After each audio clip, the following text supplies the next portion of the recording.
Good afternoon and welcome everyone. My name is Ali Mirsapasi and I would like to welcome all of you on behalf of NYU's Iranian Studies Initiative, all my colleagues here. And of course, I would like to also welcome and thank our panelists for agreeing to be here and be part of this wonderful panel. Before I introduce our panels and speak about today's program, I have to say that unfortunately, one of our panelists, Kaveh Harris, does not feel well, and he was not able to be part of this event. We wish Kaveh well and miss him. Today's panel focuses on writing capitalism into history of Iran. The idea of this panel actually comes from one of our own PhD candidate who is here on the panel, Bita Mousavi. When she came up with this idea and ran it with me, I realized when I was her age, or maybe even older, when I was in both undergraduate and graduate school, writing Iranian history was partly writing about capitalism. Of course, there has been discursive shifts since then, and sort of working on culture, identity, those kind of issues are now by far more fashionable than writing about capitalism or, generally speaking, political economy of Iran. Clearly, we all know, some of us who follow Iranian studies, that in the 60s and 70s and even into 80s, writing about political economy of Iran was what most scholars involved in, even if they were working on Iranian culture. We have wonderful panelists and scholars of Iranian political economy, broadly speaking. And I would introduce our three panelists, and then I will turn it to Bita, who would be in conversation with the other two panelists, and they will discuss the writing history of capitalism in Iran. First panelist is Kaveh Ehsani. He is currently Associate Professor of International Studies, Islamic World Studies, and Critical Ethnic Studies at DePaul University in Chicago. Kaveh's current research focuses or involves historical and contemporary impact of society and culture, the historical sociology of welfare, the politics of poverty, land use, and water, the urban process and spatial change in the Middle East cities, and the political economy of geopolitics and of post-revolutionary Iran. Basically, my conclusion from reading this very impressive profile is that any panel we have, we can invite Kaveh to be a valuable member of the panel discussion. Kaveh has been a long-standing contributing editor of a wonderful journal that I read as much as I can, the journal Guftegu, or Dialogue, that has been publishing in Iran for more than 2 decades, as far as I remember. Kaveh is also on editorial board of Merit Report.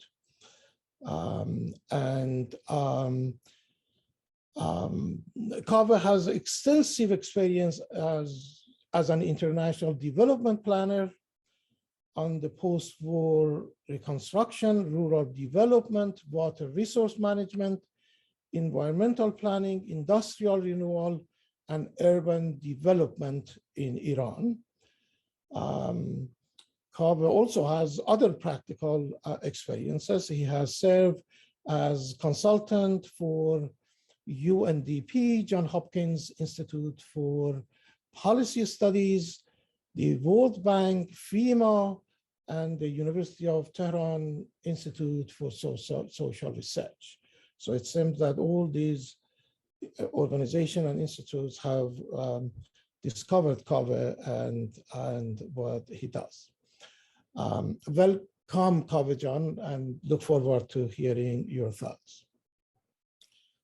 Our second panelist is Shima Houshyar. Shima is a PhD candidate in anthropology at City University of New York Graduate Center. Shima research examines the politics of infrastructure in Iran and techno-natural transformations of Iranian national modernity during the Cold War. Shima holds a MA from NYU's Kevorkian Center. I had the pleasure of working with Shima when she was here before she sadly left us for the Graduate Center. And Shima has a BA in political science and French language and literature from the University of Washington. The research has been supported by Social Science Research Council, and their work has been published in Ajam Media Collective and Jadaliyeh, both wonderful organizations and which most of us follow and read. And lastly, we have our third panelist and discussant and moderator is Bita Mousavi, a PhD candidate in the Middle East and Islamic Studies and History at New York University. I want to thank all three panelists again and tell you that I certainly am very delighted to have you and look forward for the discussion. And I think I can talk on behalf of all the about 65 folks who have shown and are there waiting to hear you. Couple of logistical or procedural issues before I turn it to Bita.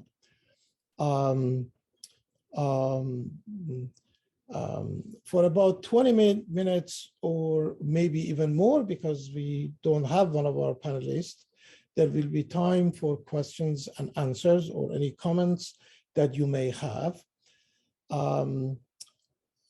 I urge you, if possible, to write your questions in the chat room so that we can collect them, and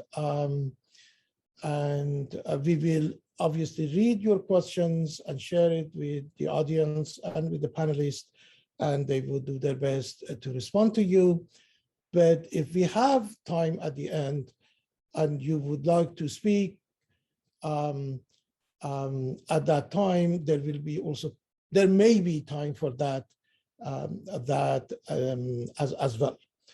And last point is that we record all our events and edit them, and then we post them on our on various social media. And if you are on our mailing list, we will send them to you.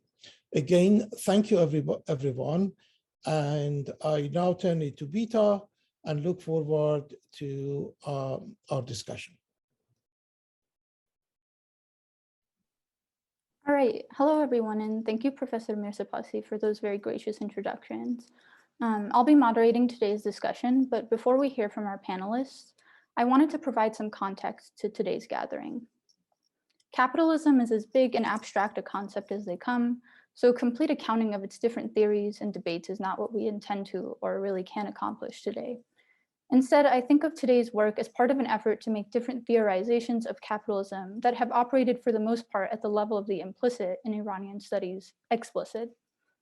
That is, I think whether we study on Iran, and that could be on the history of labor, of cities, of commodities, or of the environment, proceeds with an explicit conceptualization of capital or not, that conceptualization is present. And while there's likely good reason that not all research recapitulates the most axiomatic methodological and conceptual statements down to its understanding of capitalism, my hope is that by bringing these issues to the fore, we can momentarily meditate on a few questions. And for me, those include, one, how has capitalism been conceptualized and historicized in the study of Iran? The questions we're asking are by no means new, and some of our audience members have contributed to these debates, but the political and social implications involved in asking them have changed. So what are those? For instance, as Professor Mousavi alluded to, in the run-up to and after mid-19th century land reform, capitalism and Iran's supposed failure in developing it were widely debated by scholars of Iran within and without the country. Yet this focus has dropped out, and you might date that to the revolution. And when the question of economy does appear, you might say it's repackaged in cultural terms. So what did we learn when political economy was the explicit focus of these debates, and what have we learned from these recent shifts? Second, where does Iran fit into broader conversations about capitalism? Does Iran, as a peripheral oil exporting country today, and as the historical subject of what some have called concessionary colonialism, offer ways of rethinking our very understanding of capitalism and the role of peripheral countries to its global formation? And lastly, how have the research interests of our individual panelists helped them judge whether terms such as capitalism, neoliberalism, and so on are even helpful in accounting for Iranian history and politics? What are the stakes, benefits, and potential drawbacks involved of calling a process capitalist or not? So that in brief is some of the questions that I myself dwell on in my research, and that led me to think that, again, bringing some of these questions out in the open and debating them would maybe lead to, if not a finer tuned understanding of some of these terms, then at least a space for renewed thinking of them. So with that, I will turn the floor over to our first panelist, Professor Kaveh Ehsani. And after that, we will hear from Shima Houshyar. Thank you. Yeah, thank you, Bita and Ali, for the gracious invitation.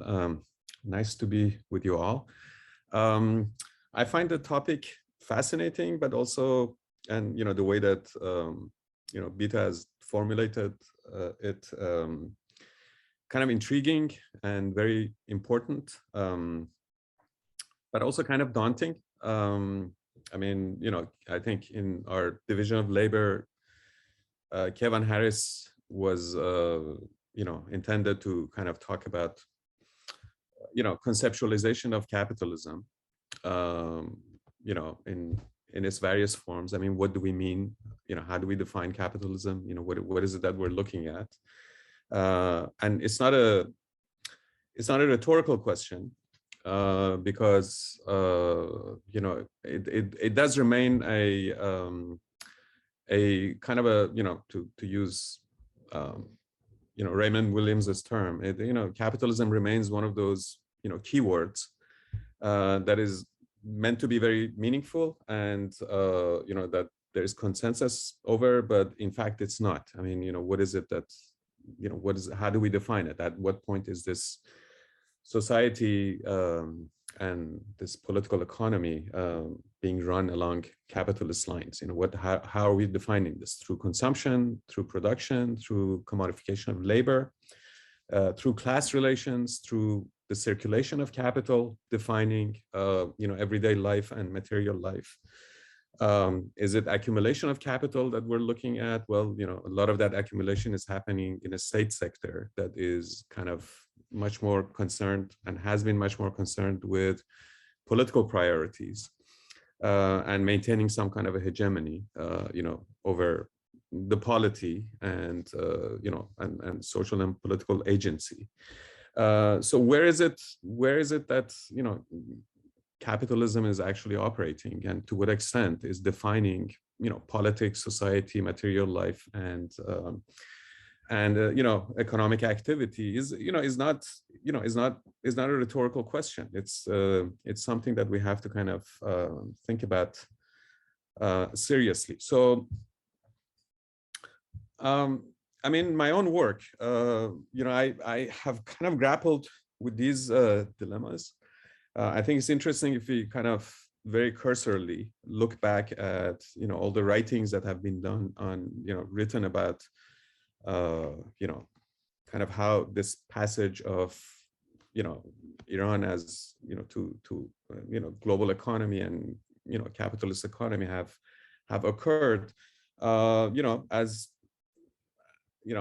Bita was mentioning, there has been some discursive changes that are quite significant, in this process. Because if you look back at the 60s and 70s, there was a lot of really good material coming out, a lot of studies, and it's interesting, just in a very superficial manner. I mean, I kind of, when I think back, I mean, Bita's invitation kind of made me rethink, on the literature of that period and what was really influential in that period. And I kind of realized that a lot of what was being published was in terms of the search for an ideal type capitalism that actually didn't exist in Iran. So I mean, Iranian capitalism was being framed in terms of its failures.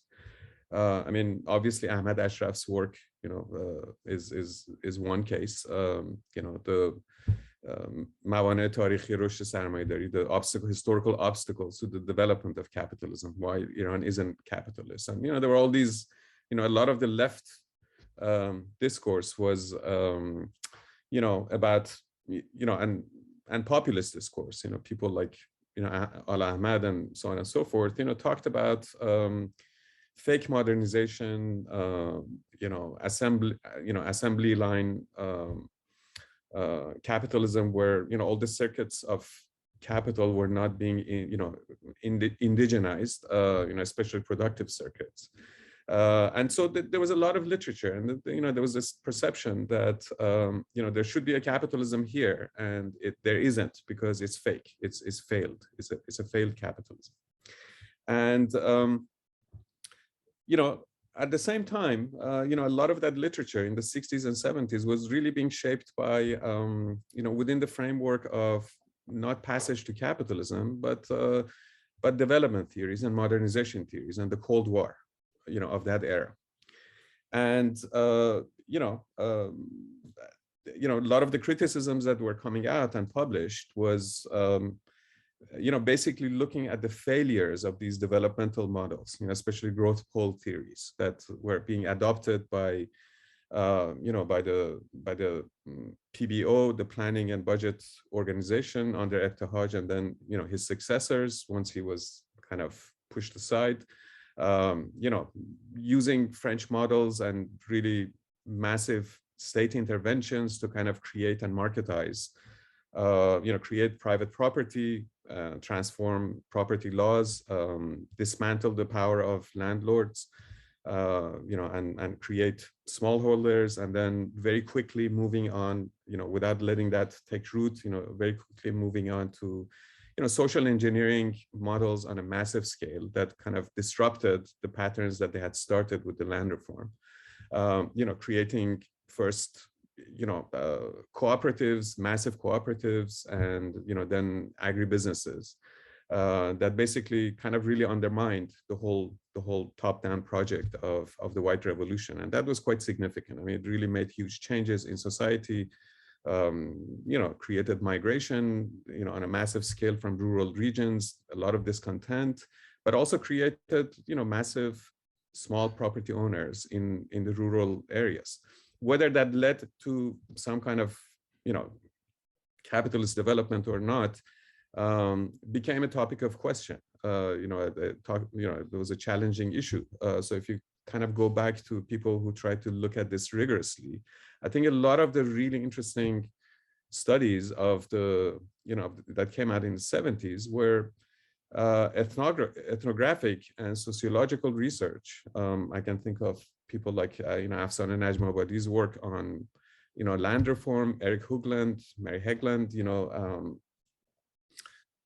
people, and in particular, probably for me, the most influential, Grace Goodell's work on elementary structures of political life, where, these were ethnographic work, some more kind of detailed, especially Goodell's work, but also Hoogland and so on and so forth, that took on, this whole task of looking at these massive experiences in social engineering, through land reform and, creating private property in rural regions, as ways of not just, creating, market-linked property owning, farmers instead of peasants, and and pastoral nomads and so on and so forth, but also as a ways of looking at the entire political economy and in what way the power of technical experts, professional experts, but also the state and its political projects had come to dominate the political economy in a way that was not allowing really a competitive market to take root. And I think, if we go back to, looking at the causes of the revolution, I think Ervand Abrahamian's, short essay that came out in MERP, I think 40 years ago, still for me is like one of the interventions that captures what was happening. This disjuncture, this profound disjuncture between, marketization of everyday social life, and it's kind of disconnect from the, the political domain, which was not allowing any room to breathe for all these other social forces that had been unleashed. And then if you come, up to more modern period, I think, a lot of, it's, again, there's some very important interventions based on kind of detailed, ethnographic and social analysis. I can think of, Aran Keshavarzian's groundbreaking work on the Bazaar. But, it's kind of quite stunning that if you look at some of the literature, and I'm not really following that in great detail because it's not what I'm very interested in at present, but I think it's interesting that, again, we're seeing since, at some point in the 70s, but until now, there's again this recurring discussion as to whether the categories that are kind of closely associated with the critical analysis of capitalism and how it operates, like social class, or the market, are being again questioned. So we have a lot of, literature that is coming out in Iran in particular, that questions whether actually the category of social class is operative and can explain anything, can explain politics, can explain the economy to any extent. And I can kind of think of the works of Alireza Alavi Tabar, who argues that, well, class is not an operative term. Or even my colleague at Goftegu, Morad Saqafi, who also kind of questions this whole notion of, whether, the middle class is an operative term or not. So I do think, what I want to say in general is that capitalism does remain, and a key word. What is it that we mean? To what extent is, has Iran, a national, a nation state has become, a capitalist, polity and political economy remains a question to be debated, and it is quite significant. Now, in my own work, I realize that I've tried to kind of grapple with this question by kind of looking at, two spheres. I've done a lot of work on Khuzestan, the province of Khuzestan, and I've done a lot of work on the political economy and geography of Tehran.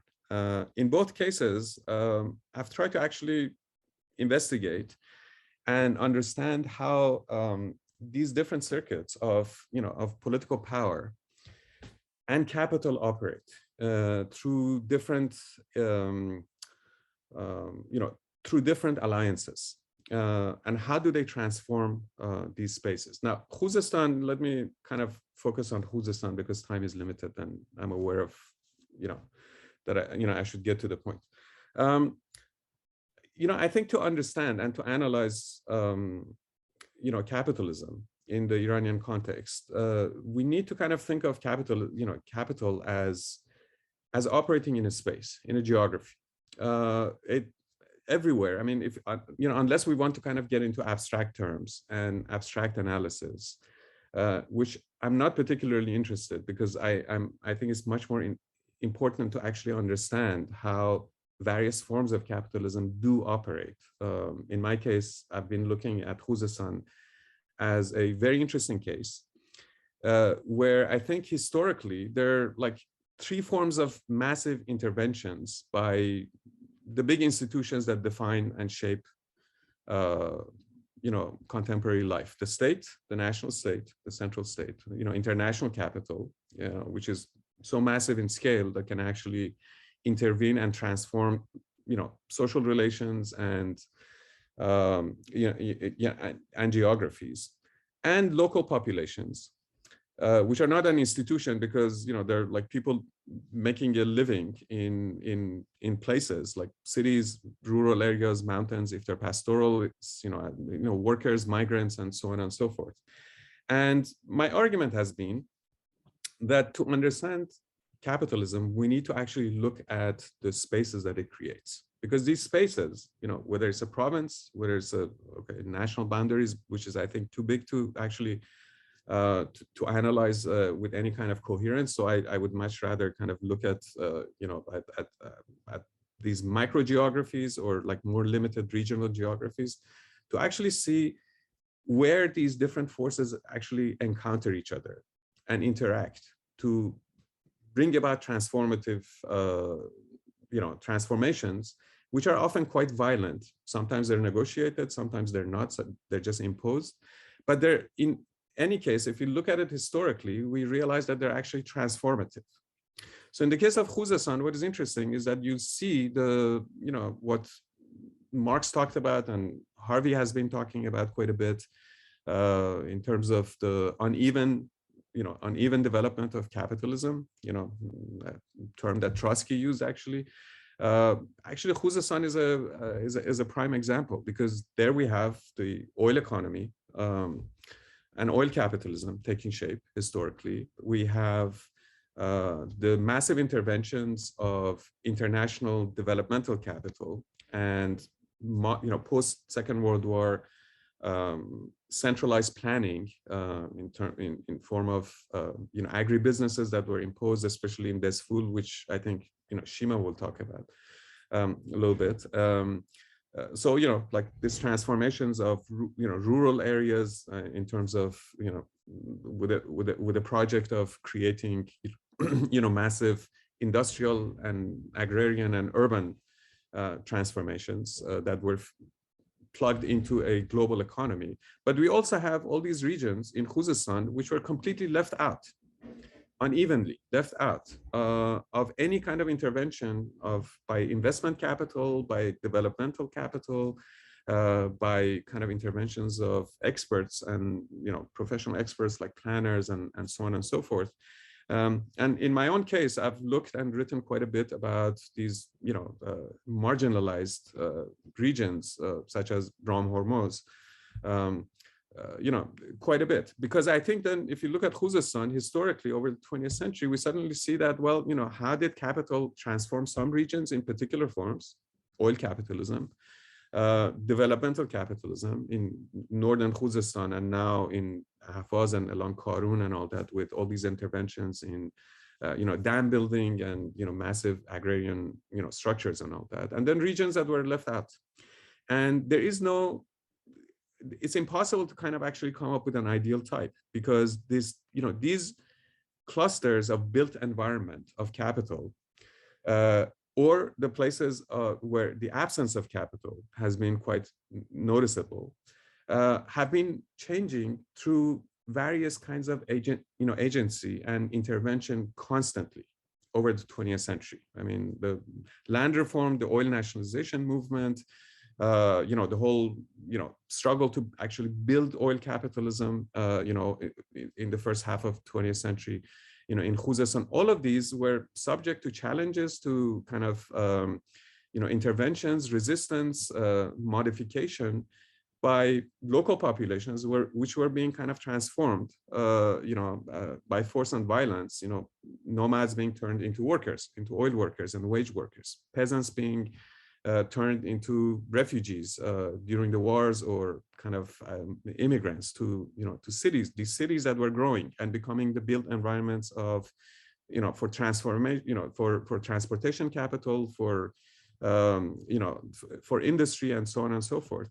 So if you want to understand how international capital, state, and state, and state agents, professionals, and local populations actually encounter each other, and come to build and operate a market economy with all these flaws and shortcomings and interventions of politics and power in it, we need to look at these built environments to actually understand them historically and see how they've been changed.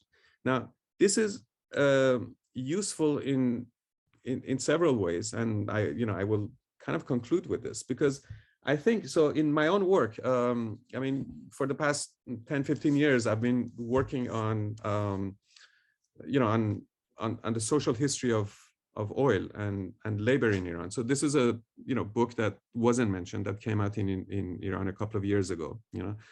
So the built environment of oil and the social history of labor, how it came to be. What I found fascinating and important is that we always come up with this narrative that the building of oil capitalism in Khuzestan was something ready-made by Anglo-Persian Oil Company, or the later iterations, Anglo-Iranian Oil Company, or BP, or multinational oil corporations, and so on and so forth, that came in with this ready-made model of technology, of expertise, of power, and they kind of transformed. They just needed to kind of commodify the local labor and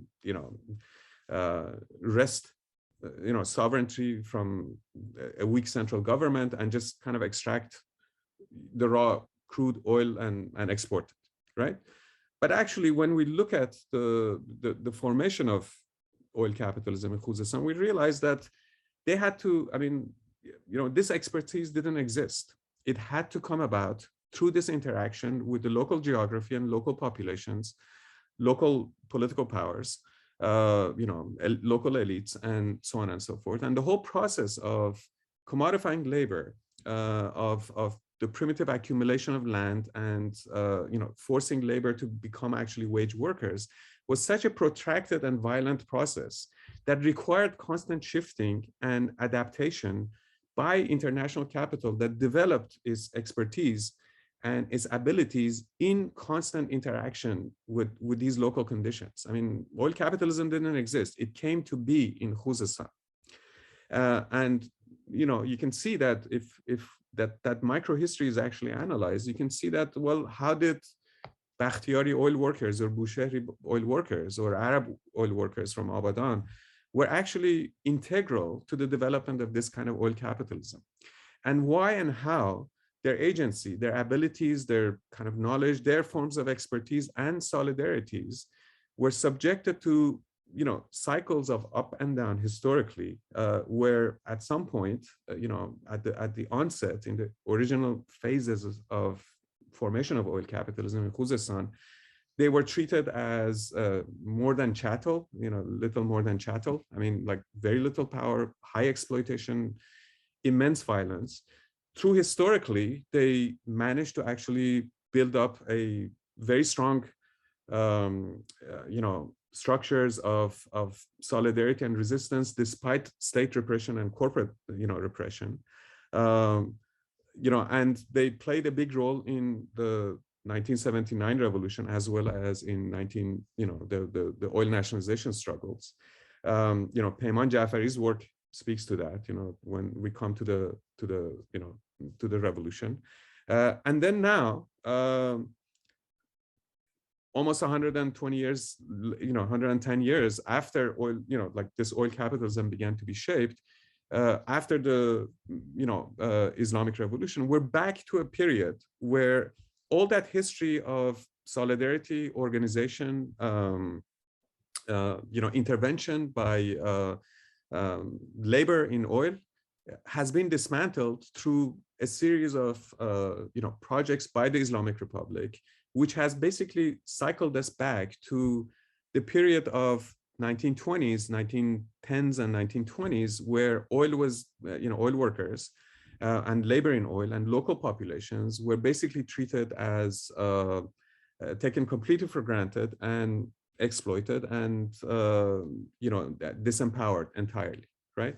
So looking at the formation of oil capitalism historically actually tells us that there is no accumulation of political power or agency by local populations that can be taken for granted. This is something that can be dismantled and destroyed. We can go back to the destructive periods where we had earlier on, because of the transformations of, in the spheres of politics and all that. So to conclude, I think it's, to understand and study capitalism in Iran, we need to kind of look at its geography. We need to see what kind of spaces, what kind of urban settings, what kind of infrastructure, what kind of, demographies, concentrations of capital and its interventions in everyday life bring about. And then we have to see, okay, what are the key agents? What are the key actors, social actors that are part and parcel of this? And where and how is this constant cycles of transformation of capital from what Marx called, formal to substantive forms of capital are actually taking place? How is capital being accumulated, in these different domains and in these spheres?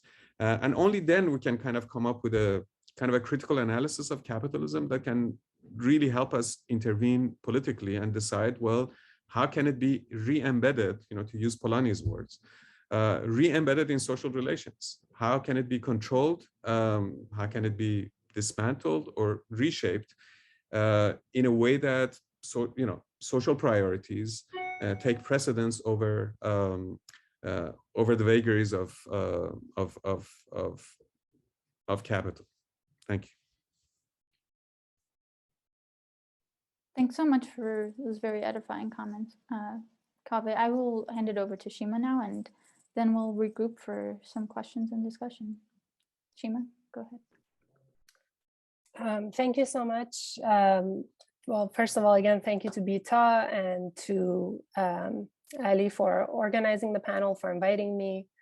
I'm very honored to be here. Also my old stomping grounds, Kivo, virtually at least. Actually, Kaveh's, I think, summarized really well my dissertation. So I think I'll take my PhD now and call it a day. But I actually wanted to also talk about Khuzestan. And I think there's a reason that Khuzestan is, the focus of so much research and so much attention, precisely because of what Kaveh just laid out. In the sense that Khuzestan has been this center and periphery, actually, of modern Iran's development. So there's already a contradiction, with Khuzestan. And I'm not saying that Khuzestan is the only place, but I think it's a place that we can look to actually understand these processes. So I'm going to go a little bit more micro and granular, but I think what Kaveh laid out actually dovetails really well with what I'm about to say. I want to focus on actually this development program, speaking of, post-World War II in the 1950s, that in Khuzestan that was meant to actually develop the capacities and potentials of water and soil and agricultural production in Khuzestan, precisely because Khuzestan was this resource-rich region that many considered it had, despite the fact that there was oil modernity there, that people still considered that this was a region that had a lot of potential, but that it had somehow sort of fallen into ruination because of, past conflict and just lack of attention, mismanagement. So I'm interested in sort of this modernization program that happened with regards to water and oil. That was spearheaded by Iran's Plan Organization, so Awad Hassan Eftahaj, but also through this American consulting firm, Development and Resources Corporation, which was actually headed by the two managing directors of the American Tennessee Valley Authority, so that's TVA, who came in and actually tried to implement this river basin development model in Khuzestan. And at the time, they considered this model of development to be sort of one of the prime sort of modernization drives for third world countries. And they also imagined that what they did in Khuzestan could then be sort of, transposed into and modeled in other parts of Iran. So it could be emulated in other parts of Iran. So just very briefly, what this development plan was, at the time, it comprised a series of 14 dams that were built on rivers across Khuzestan. And it was meant to create, modern irrigation networks, hydroelectric power, and expand agricultural productivity. And the first of these dams that was built was the Des Dam, which I'm sort of going to focus on. So in 1963, the Des Dam was built, and it was imagined as this project of sort of immense national prestige for Iran at the time. And it was seen as necessary for actually revitalizing these lost natural potentialities. But in reality, what happened, the dam actually fractured and segmented the political geographies of Khuzestan that created uneven access to services and resources, and actually exacerbated inequalities. And this is what Kaveh Ehsani was talking about. This was a very violent process that left many people out. And to be clear, when I talk about the Des Dam, I'm not just talking about the dam itself, like the physical structure of the dam, but I'm also including all the irrigation canals that were built, the electrical transmission lines, the reservoir lake that was formed behind it. So I'm kind of including the entire ensemble of technological interventions into this geography. So through this research about the history of the Des Dam and these transformations that happened in the 50s, 60s, and 70s, I actually want to suggest that we understand capitalism as a way of organizing nature, which includes all the biophysical relations that obtain in nature, but also all the social, economic, and political relations that bind humans to the rest of nature. So this capitalist process usually involves the simplification of some of these relations within nature and the disciplining of both labor. So as we know, capitalism is one of the main ways to discipline labor, and all the other sort of metabolic relations that occur with nature. And this idea of the metabolic relation actually comes from Marx directly. So he talks about, for example, industrial agriculture as being this kind of metabolic rift, right? The capitalism is a metabolic rift with nature. So I want to kind of like bring nature and infrastructure and like Kaveh Ehsani was saying, this idea of space back into thinking about capitalism. So what I'm suggesting is that we have to sort of take seriously the role of technological systems, infrastructures, as these public and material objects that help organize these capitalist relations. And they actually make it possible for the work of nature to be enrolled into these relations. But of course, as we've been saying, capitalism is not just like this one ideal type, right? It's always unfolding. It's always this unfinished project. And because it's always unfolding and it has specificity in each place, it's constantly going to be facing these resistances. It's going to be facing barriers and contradictions that it then has to transcend. So it will always going to be subjected to some unintended consequences of its own making, actually. So like one example of this is in the sort of classic, like, factory workers that you think of, this is a kind of space that capitalism has created, but it actually can lead to different forms of labor struggle. But here I also want to bring in sort of like the vagaries of nature, that despite the fact that capitalism tries to discipline nature and to control it, it is always going to be subjected to the vicissitudes and vagaries of natural forces as well. So going back to the DES dam, we can sort of see how the dam was used to appropriate actually the work of water, soil, and also the labor of the farmers for this process of accumulation and economic growth. And so the way that this operated was, again, through enclosures, extraction, and also a creation of spatial segmentation or enclaves.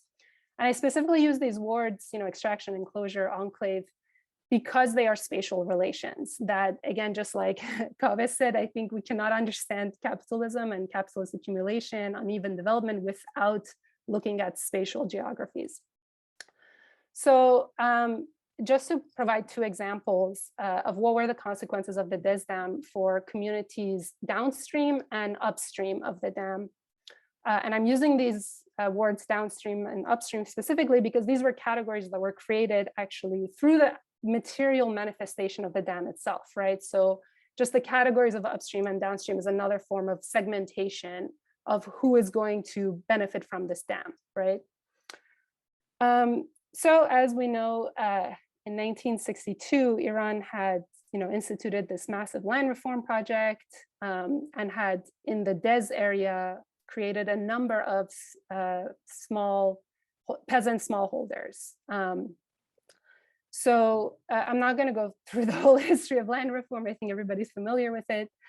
But actually, one of the purposes of this DES irrigation project through the DES dam was to increase agricultural productivity and agricultural yields. And even though agricultural yields did increase somewhat, mostly due to the use of fertilizer, there were still a lot of barriers to increasing yields per hectare. So one of the problems, for example, was the topography of the land itself, is that the land was not level. So it had to be leveled, and leveling the land is a very expensive process. So a lot of these peasant farmers did not have the means to do that. So even though agricultural productivity increased, the per hectare yield did not increase as much as it was expected to increase with this sort of like new irrigation canals and fertilizers and all of these things. So then by the late 60s and 70s, Iran's official policy shifts toward attracting, the state-owned farm corporations and these agribusinesses. And the agribusinesses are, joint Iranian foreign ventures. And part of the rationale for this was that peasant farming was seen as, quote, primitive, non-productive. Kaveh Ehsani talked about how, for example, the Bakhtiyari were sort of seen no better than chattel. So this idea that these were sort of like primitive agricultural practices who could not reach the economies of scale that, an agribusiness could reach, kind of motivated the creation of these business models. And in order to make this possible, in 1968, Iran passed this law called the Law Governing the Establishment of Companies for the Utilization of Lands Downstream of Dams, which was aimed at consolidating the land that was downstream of dams so that they could be used by agribusinesses and these farm corporations in order to increase agricultural production.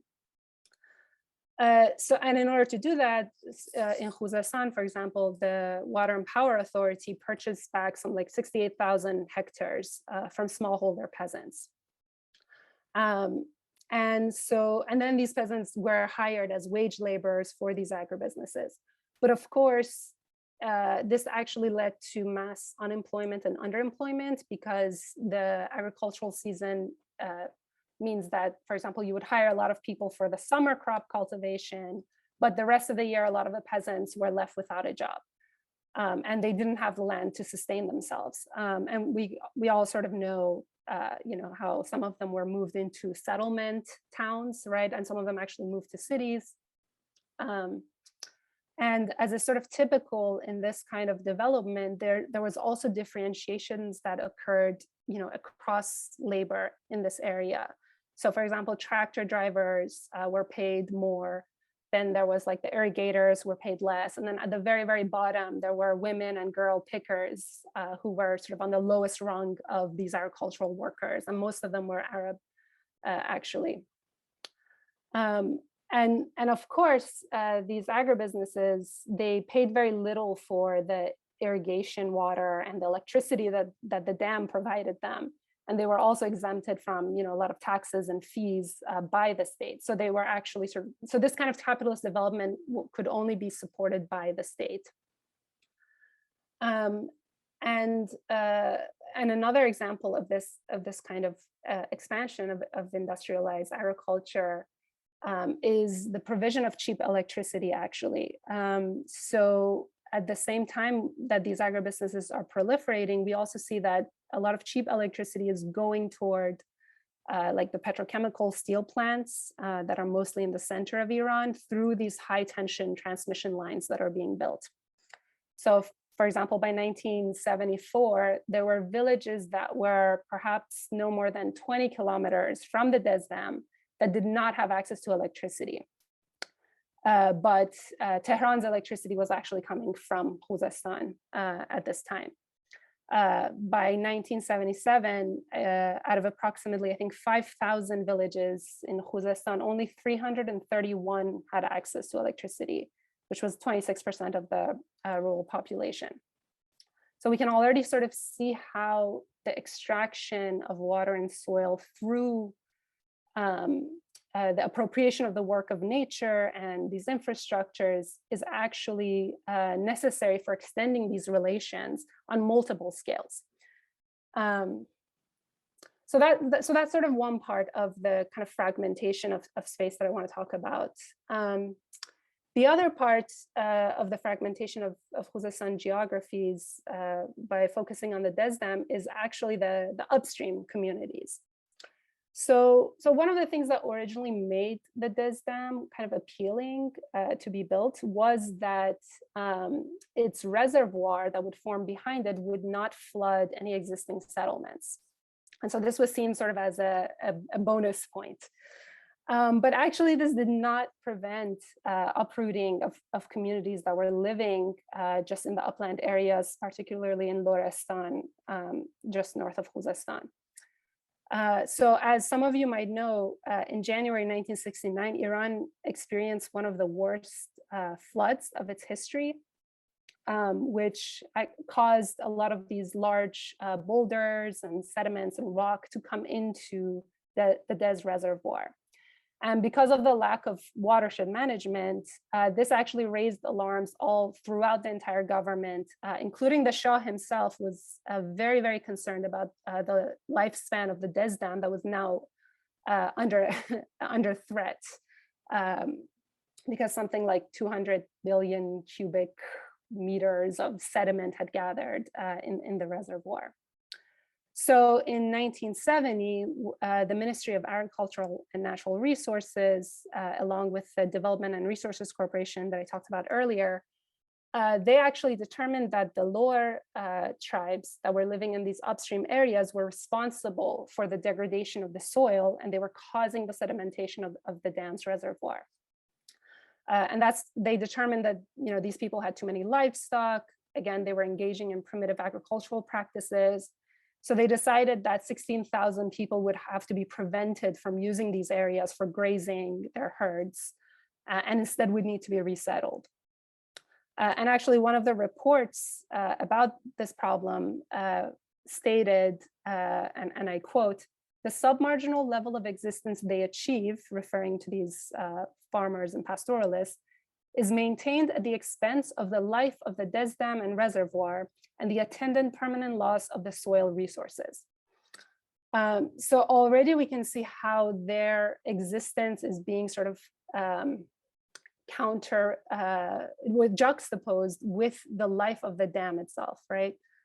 And so originally, what the ministry had in mind was to offer jobs to these people, help them with the land reclamation effort. But in reality, most of them were left out.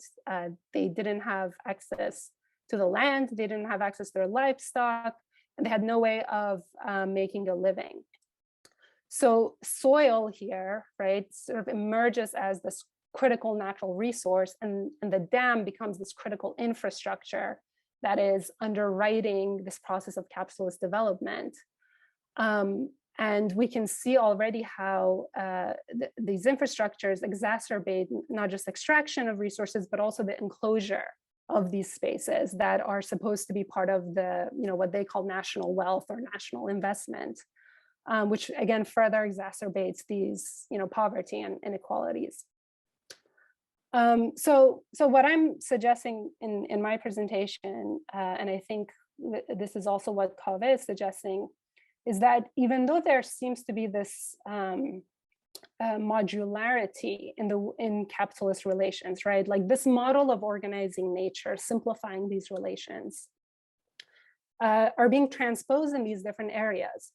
But because of the particular historical, social, natural qualities of these places, they're manifesting themselves in different ways. And so different forms of frictions and resistances actually come to the surface. So just to conclude quickly, I just want to suggest that, when we're writing the histories of capitalism in Iran, that we should take seriously the work of nature and its imbrication with these technological infrastructures, and to determine, what kinds of political geographies are being produced. And in relation to that, what kinds of moral geographies or even moral ecologies are being asserted in opposition to it. Thank you. Thank you so much, Shima. And thank you as well, Kaveh. So we have already a few questions coming in, and one of them is from Mohammed Sirwan Bazarjani, and he's asking about the case of Kurdistan, right? Where similar to Khuzestan, it has certain resources like water that are being siphoned away from local populations and diverted to, more major city centers, where economic protections are incredibly poor, where populations in general face more exacerbated forms of precarity, you might say. So I think that dovetails with the question I had, right? Which is, since you are both focusing on Khuzestan, I'd be curious to know to what extent you guys think it is exceptional in the history of capitalism's formation in Iran, and to what extent it's not, right? To what extent, by looking at places like Kurdistan, or I don't know, say Sistan and Balochistan, we realize that there are actually certain general patterns, right? And if that is the case, how would you articulate those? So that's one question I have, and that I think would be useful for Sirwan as well to have answered. Another question I have is about the role of the state, right? It seems that the story of capitalism, ethnographically, anthropologically, historically, however you choose to narrate it, it'd be a difficult one to tell without featuring the state in somehow, right? And yet there has been a critique of this sort of state-centric approach to the history of Iran, right? Like people who consider this a form of methodological nationalism, to think of the state, right, as assuming a position of activity in society, one of reactivity, right? But I'm wondering to what extent you think that by thinking of the state not in terms of this, absolute monolith, right? But as sort of Kaveh and Shima were saying, as this force that is always coming up against these sort of local contingencies, how that allows us to both include the state, but also revise our understanding of what precisely it is. So that's the second question. And the third one I'll put on the table for now and allow you guys to respond to, and then maybe, and respond in whatever order makes sense to you. And then maybe we can also hear from others. Is the question of nature, right? I'm thinking, for instance, here of Fernando Coronil's The Magical State, right? And nature, of course, it exists everywhere, right? And not, of course, totally evenly in terms of its productive potentialities that might be exploited. But I'm wondering if Shima or Kaveh, you think of the particular relationship these processes have engendered towards nature, is there something particular that's happening here? You know, thinking about Iran as potentially a sort of oil or nature exporting state, or is this a sort of feature you think of as distinctive to capitalism in its sort of proliferation in all places? So those are 3 questions, some of them I hope answerable, and I'll give you guys a minute to reflect, and then we can maybe take some more or revisit the ones that we haven't gotten to. Yeah, I think these are good questions, and maybe we can engage with them, because then I'll forget what was what.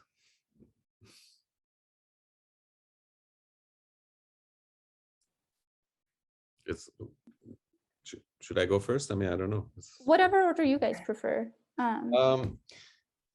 Okay, so the question of Kurdistan. I mean, look, I mean, Khuzestan. I wrote a piece on Khuzestan years ago, like maybe 20 some years ago, and for me, I think how I formulated it is still relevant. I think it's a laboratory of this kind of modernization in Iran, and I think that's it's kind of, this is a place where you can see a lot of what is happening elsewhere. It's not unique, nor is it the standard that can be applied everywhere, because oil is oil is in Khuzestan. It's a maritime state. It's a border province. It has its own characteristics. I mean, it has pastoralism. It has these old cities that really have, culturally is very kind of diverse. It has its own peculiarities, as do other places, right? So, it's not, it can't stand in for everywhere else, but how these processes, global capital, forms of top-down, technical expertise like planning and interventions of technology and capital, and hooking these resources, like looking at looking at land and nature as a resource, and people as a resource. I mean, these are the processes that were kind of the epicenter. Khuzestan was the epicenter. I mean, let's remember, Reza Shah established his authority by marching to Khuzestan. The one book that he wrote was his Safarnameh Khuzestan, his travel log to Khuzestan. How did I destroy local autonomy, by stepping on, any kind of autonomy among Bakhtiaris and Arabs that existed. And this is where, the whole central state began to kind of articulate its, why it was sovereign versus, British presence, British governmental presence, as well as, oil capitalism presence, the Anglo-Persian Oil Company, in Khuzestan, that, okay, we're here, we're the boss, or are you the boss? Who has to pay for, what is happening here? Who should benefit to what extent? I mean, this is where these negotiations took place. So Khuzestan is, has this kind of peculiar place, but it's also kind of a, it's an example. It's a laboratory where a lot of these things happened, and then they were implemented. And there's a reason why a lot of the top technocrats, especially in the latter 60s and 70s, were people who kind of honed their chops and learned the trade of being technocrats, either in the planning organization or in Shirkat Naft, in the national Anglo-Iranian, national Iranian oil company, right? I mean, that's where Hoveyda worked. That's where a lot of them, if you look, these technocrats, I mean, that's where they got their formation and their their credentials. Now, having said this, I mean, there's a lot of, I mean, the kind of project that Shima was talking about in DES is now being replicated, sadly in Khuzestan. There's several dams on Karun and every single river. I mean, that's, you mentioned, I mean, I when I was doing my field research, in the 80s, right, when the war ended, Iran-Iraq war ended, I was working on on these projects, and kind of seeing them being, articulated and implemented, and or at least conceptualized. They hadn't been really implemented, but and it was really interesting to see what is, how this is happening, on the ground. So these crises are kind of, and the results, like sedimentation, vast displacements of populations. More importantly, dismantling of existing social relations, from top down, without allowing them to actually kind of become integrated or have a voice in this process, or to modify it in a way that they can actually benefit. All of that has been integral to this. So now there's a big debate. For example, I mean, Sirjan, asked a question about Kurdistan, but within Khuzestan and Char Mahal Bakhtiyari and central provinces, Yazd, Isfahan, and so on and so forth, there's this huge debate over land, water transfer, that is being done quite without any kind of transparency, from the sources of water in Khuzestan, in Kuhrang, in Char Mahal, to the central plateau for commercial agriculture there, right? And there's a lot of discussion and activism at the local level, about water theft and, commodification of water and all that. The same goes with, in Azerbaijan, in Urumia, obviously, with the spectacular crisis there, and as well as in Kurdistan. What can we learn about this? I mean, Ali mentioned that I worked at the World Bank, and I was actually working at this project, in the World Bank in 1990, very shortly. It just wasn't for me. I just, but it was a very interesting experience. That, the bank, which had been so instrumental, beginning with the first project it did after the Marshall Plan, the first big project that the bank did was actually in Iran, when, outside Europe, right, in Iran and Colombia. And the DES project with, Lilienthal's participation, based on TVA model, as Shima said, that was the experimentation. Is this the model of planning, capitalist planning, that can actually compete with the Soviet model of, 5-year planning and all that, right? So it had huge global significance. And, that is a model that, has been, again, replicated elsewhere. Now, by 1990, this model was in huge crisis, because in the Philippines, for example, they were building this dam, with the same kind of set of aims.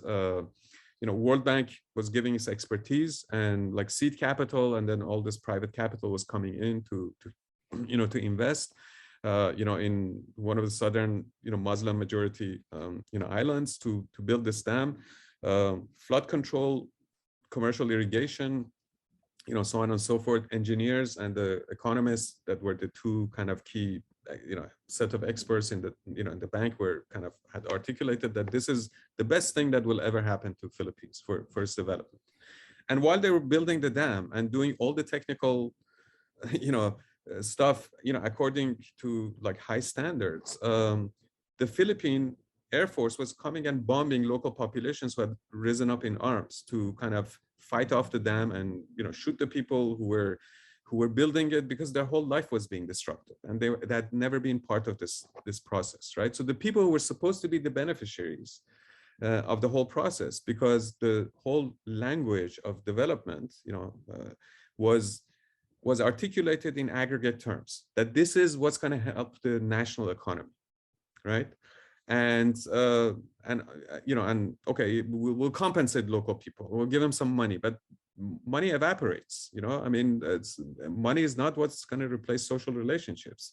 And especially if you evaluate it at the price that it has, with people who don't have title, necessarily, they're local, indigenous, whatever, they don't have formal title, so they're just kind of shafted out of this. Their mode of life disappears. So, maybe this is exactly what happened in Khuzestan, when they build the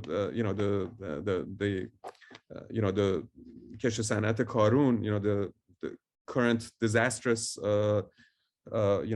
sugarcane project, of which sadly I was part of. I was one of the teams that was kind of like doing the study. And the point was that, they said, we're going to come, Islamic Republic, we're all for Mustazafan, for the downtrodden, we'll help them, we'll compensate them.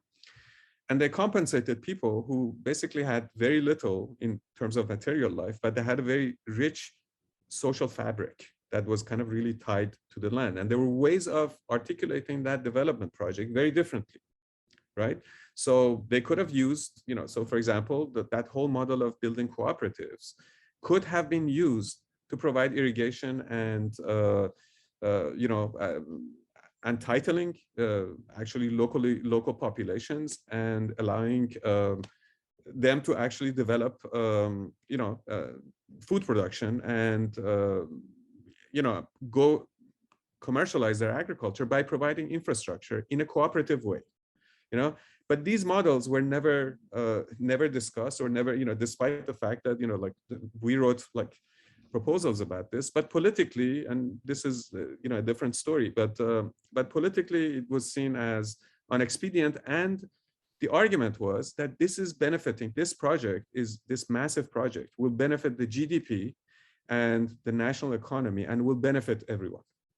This is the argument that Tanya Lee has made about, Indonesia. And I think it's really accurate. So when we look at Kurdistan, we look at Azerbaijan, all these projects, every single one of them has had a solid macroeconomic justification behind it, that this is benefiting the national economy. This is how much investment is going in here. This is how much product will produce. This is how much, flood prevention will, prevent damages, and so on and so forth. Of course, every single one of these projects goes well above the allocated budget, but it does strengthen a part of the technocracy. It does strengthen a part of the state that is really kind of vested in this, or financial, investors or other, participants in this process who will benefit. And in this process, the fact that local populations will get shafted is completely overlooked. So politics is very much part of this. However, I do also want to bring up this, this issue, which kind of ties to your state-centric question, that, at some level, we do live in a world of nation states. And at some level, there are things like national benefits, right? But how do they get negotiated is the question that we're facing. Is this done democratically, transparently? How are people locally compensated if their resources are to be kind of shared, on a wider scale? And the fact is that, without this kind of, allocation of resources, no national economy or no national society can actually operate. You can't have cities unless a lot of, electricity and, other resources are channeled to cities. But then, to what extent is this a mutual relation? To what extent is it a democratic relationship? To what extent there's voice in there? Those are the key questions, I think, that we need to ask. So condemning any kind of development project is just not realistic. It just can't happen. Then, we just have to go back to, like really fragmented, autarkic societies. And this is not the world we live in. But how this is done is the key question. The last point, this relationship to nature. Look, I think it's, this is a pressing issue, with, all these environmental crises and all that. But, I really want to go back to Marx here. And I say, I want to say, look, there is no division, nature, society division. The human individual body is an extension of nature. We're biological beings. Capital dominates, first and foremost, labor. It dominates and integrates the biological, natural beings of every single one of us. Right? Even Foucault is like, it's important insights on this, that, this whole this whole edifice of modern, governance and disciplinary society, like, takes hold of every single body and every soul that we have to actually make it more productive into these systems. So it's not just that land is being commodified, as Polanyi said, and that, but so is labor, and so is, so are every single one of us. And that division can be really problematic. So if you say that, well, nature has to be left untouched, this is just not doable. We do need mining, we do need extraction of resources, but how? What kind of resources? In what way are we instrumentally what kind of nature, what kind of human beings into resources? That again is a political question that has to be addressed kind of consciously, and not in this kind of limited and dichotomous way of saying there's a nature that has to be pristine, remain pristine, and then there's a culture that is problematic. It just doesn't work like that. Right. Speaking of sort of false or potentially problematic binaries, I'd like to take a moment, Shima. Maybe you can next take an answer or a chance to answer these questions. But we have a question coming in from Nikki Red asking, given one of these traditional definitions of capitalism, right, as a set of sort of free market mechanisms and a sort of bare bones state that allows those mechanisms to play themselves out, how can we even talk about capitalism as being operative in Iran, where historically the state has assumed such an outside regulatory and kind of developmental presence, right? But I'm wondering if this is not one, and this might give us a chance to connect to another question that came in from Nahid Muzaffari about, what's this bugaboo about ideal types, right? Is this one of the ideal types you guys see your work as trying to depart from? And if so, how does development show the extent to which the state is in fact at once instrumental to sort of realizing these extractive relations to nature, to labor, and so on, but also foiled by it, right? But also at a broader conceptual level, do you guys think that this is an operable definition, right? Or if you get Iran and elsewhere, do you see that there's potentially some problems with thinking of capitalism in such formalistic terms, right?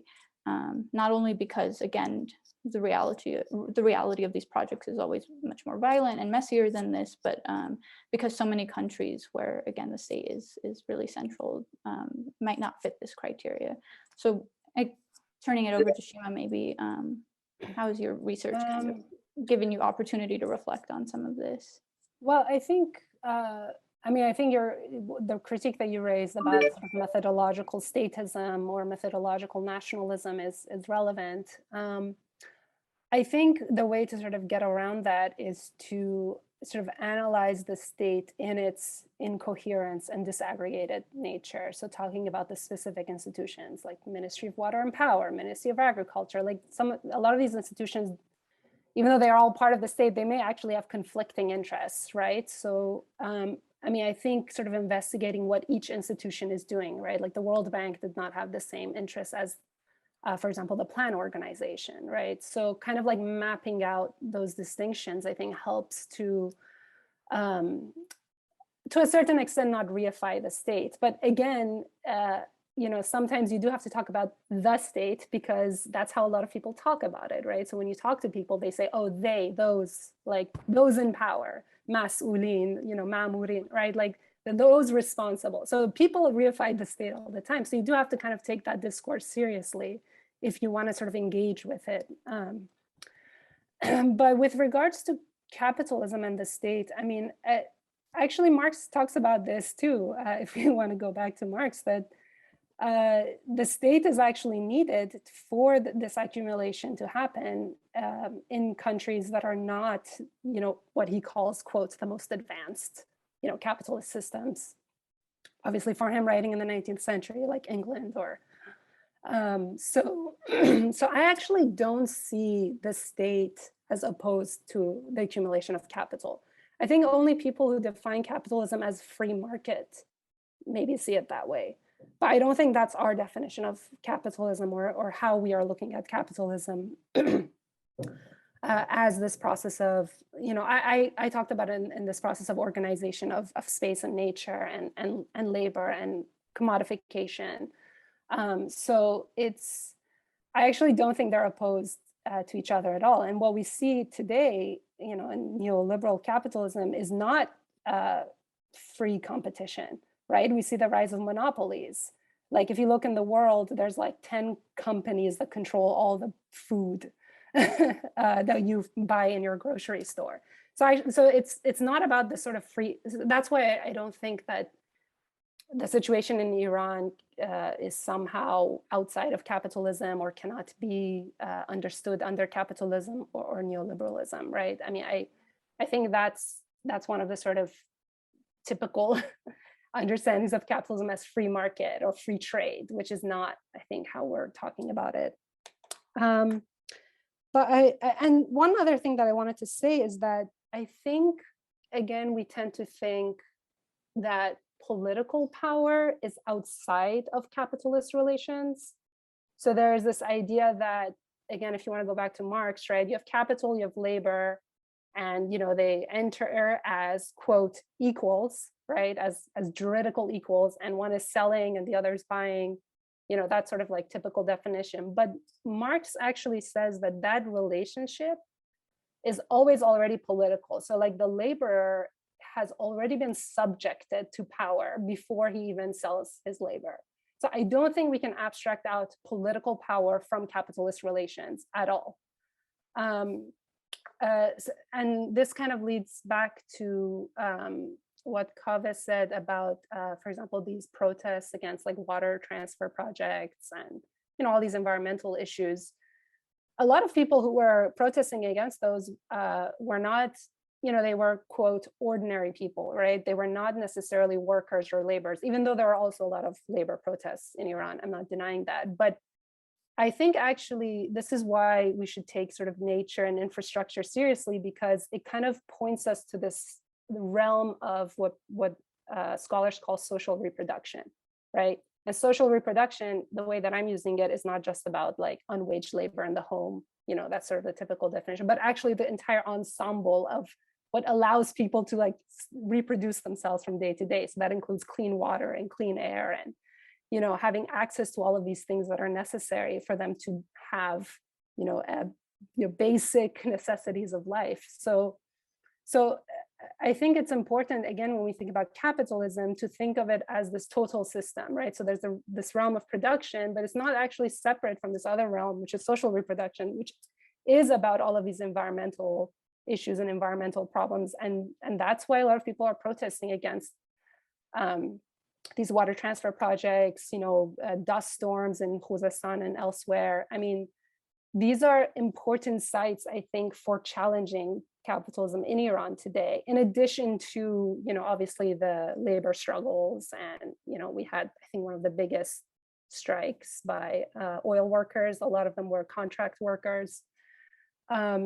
So I mean, that's why I think we should pay attention to the state and political power and all of these things when we talk about capitalism, not just as sort of like stereotypical ways, if that makes sense. That certainly does. I have maybe one final question, if that's all right. And that's that, personally, I'm sympathetic to this view of capitalism as a total system, right? In which we connect these circuits of production, consumption, and social reproduction. But I'm wondering how you both reconcile this more sort of capacious understanding of capital with maybe some of the social historical ambitions you might harbor, right? Which seem especially pronounced, if I may, in Kaveh's work, right? Of capturing the resistance, right? Among Bakhtiari's, Lors, Arabs that these developmental projects elicit, right?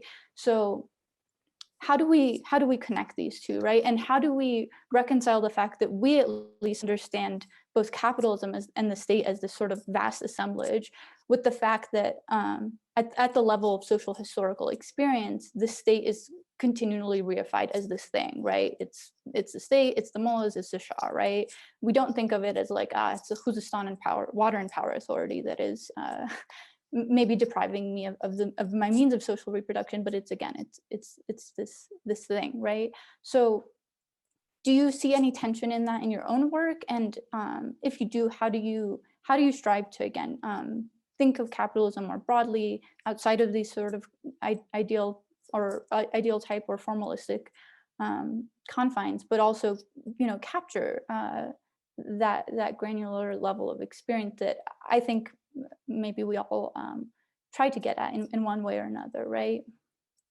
So I'll end with that, and I think Professor Mirsapasi might have to leave, so I'm going to just take a moment as well to thank him for his help organizing, and yeah, but I'd love to hear from you guys. I mean, it's the question whether, Iran is capitalist or not is, to me, it's not a particularly useful question. I mean, I just think you can certainly do that. I mean, like, I've received a lot of reaction to, my, book in Iran that, like where, there's this question that, well, are you a Marxist? Are you Foucauldian?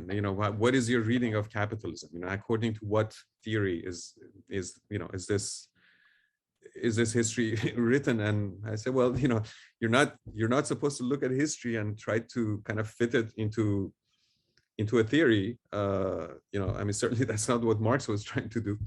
But you just kind of say, all right, how do I use this analysis, which my own work is certainly, based on Marx, and but how do you kind of actually try to understand, well, what has been unfolding here, and what is happening, right?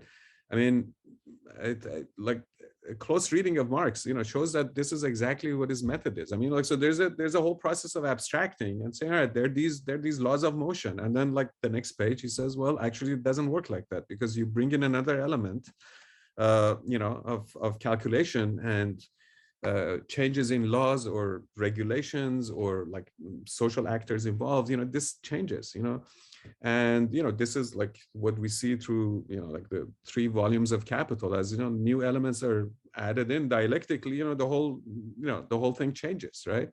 Including his theories of crisis and circulation and so on and so forth, right? So I think what is important, let me say, like, because our time is short, I'd say I assume Iran is part of a capitalist world, and there is no ideal type capitalism anywhere. This like free competition, where is it supposed to be?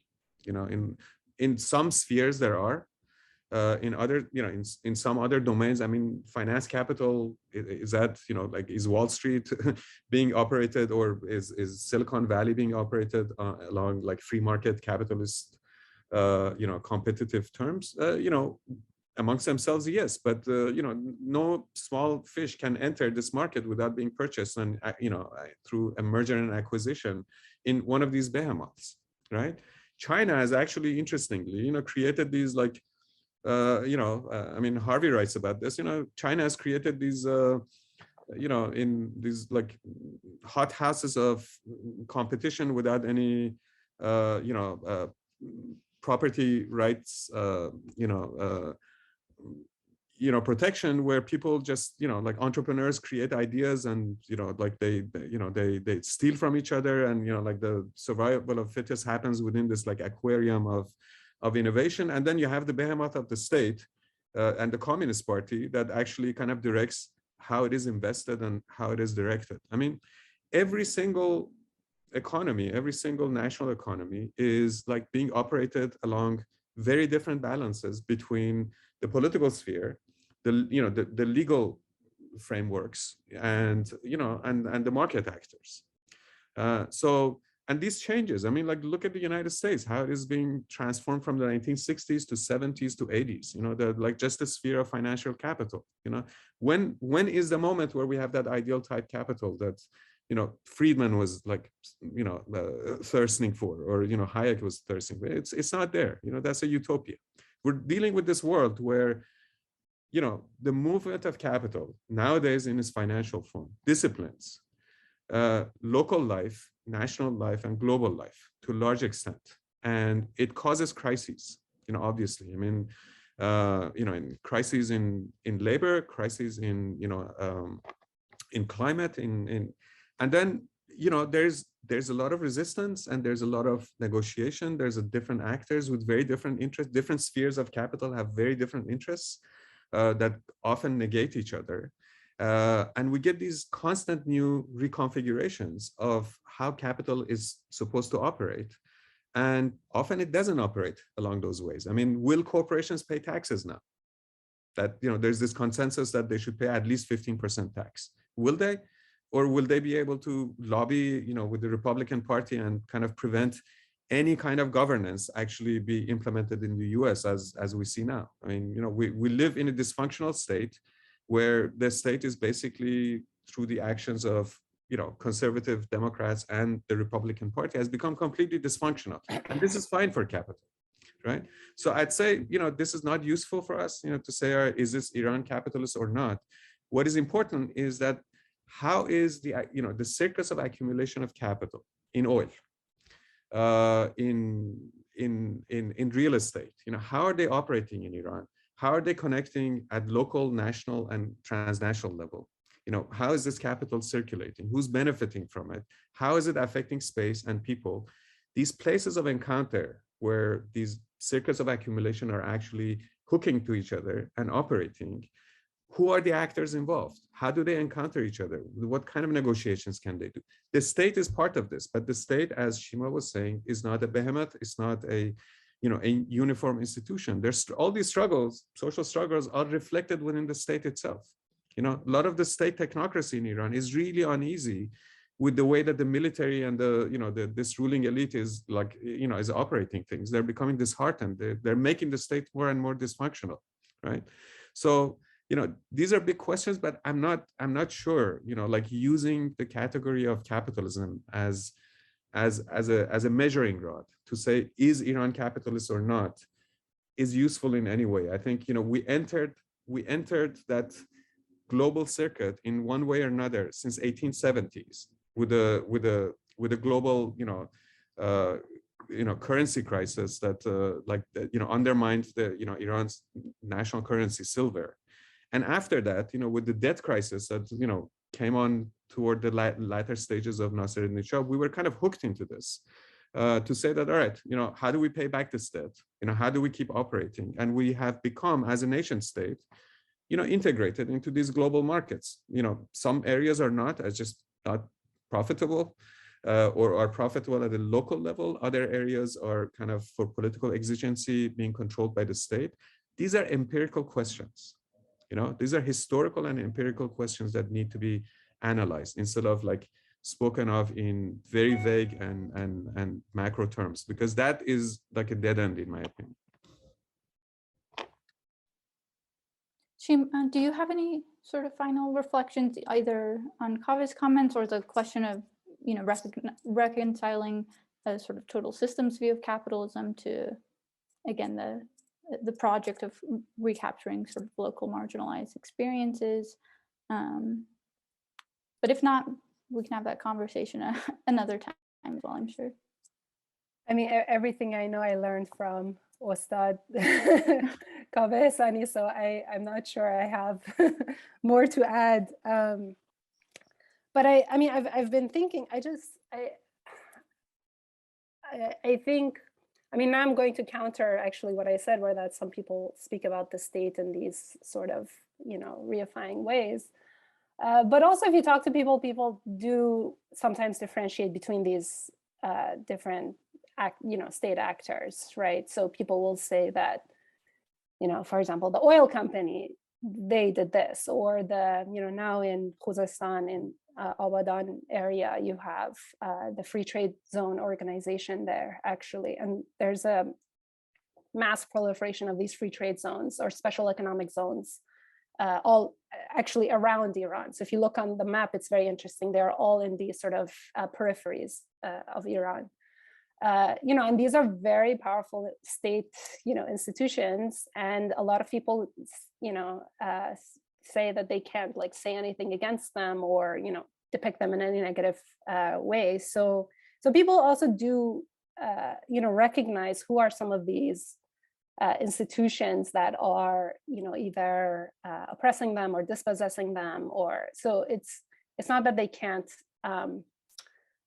Thinking of, again, marginalized people, it's not that they can't negotiate or differentiate between what are some of these forces that are affecting them. And when I talked about, for example, the environmental protests and things like that, it doesn't necessarily mean that the people who are protesting, they may not articulate their protests or their resistance as a resistance to capitalism. Most people don't, right? It's the same in the United States. It's the same in most places. So when I'm sort of talking about capitalism, this is sort of the sort of scholar analysis. It doesn't mean that those people are articulating it in those ways, but I think those are if we care about understanding capitalism in Iran and elsewhere, I think we have to sort of look at those political protests also as being enmeshed in a sort of challenging some of the logics, right, of how capitalism has defined these spaces, has defined these geographies, its extractivist model, which I think is very important. And I would actually differentiate between extractivism, which I think is a sort of dominant model of how Iran and a lot of other countries approach nature, and sort of maybe extraction, because I do think that maybe in an ideal world, we are going to have a metabolic relationship with nature, right? We have to use some aspects of nature, some resources, but again, it's about, is that going to be a reciprocal relation, or is that just going to be a extractivist relation where we just take and take, and nature does not repair itself, or we don't take the effort to repair nature, right? So yeah, all I would say is that I do, even though I agree with what Kaveh said, that words like capitalism, state are very broad and abstract, and you have to look at it empirically and historically and sort of at this micro and macro level. I think I still find these terms sort of useful analytically to connect what's happening in Iran to elsewhere, right? And to not sort of just think about Iran as, somehow outside of all the other relations and histories that are happening. Thank you. And I hope towards that end, this discussion has, if somewhat challenging, proved fruitful. It doesn't seem that there are any questions coming in from the audience.